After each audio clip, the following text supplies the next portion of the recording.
Zamislite sljedeći scenarij. Radili ste do kasna na jednom projektu i svom šefu ili kolegi želite poslati jedan važan mail.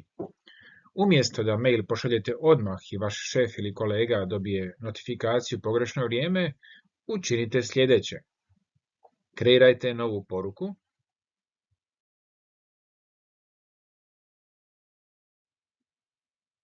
Potom kliknite na ovu strelicu i odaberite zakazivanje slanja. Gmail će vam ponuditi neke mogućnosti. Ako vam opcije ne odgovaraju, kliknite na odaberite datum i vrijeme. Odaberite odgovarajući datum, na primjer sutra, i definirajte vrijeme, na primjer 8 sati. I kliknite zakaži slanje. I vaš mail bit će poslan sutra u 8 sati. Više ne morate brinuti o tome, već se dobro naspavati. Dotad taj mail čeka u folderu zakazan. Što ako se kasnije sjetite da bi bilo bolje mail poslati sutra u 10 sati? Potrebno je otići u zakazano, otvorite mail i kliknite na otkaži slanje.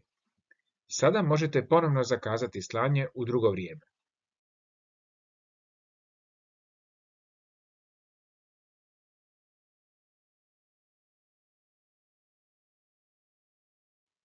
Želite li još ovakvih trikova? Pretplatite se, lajkajte ili nam pišite.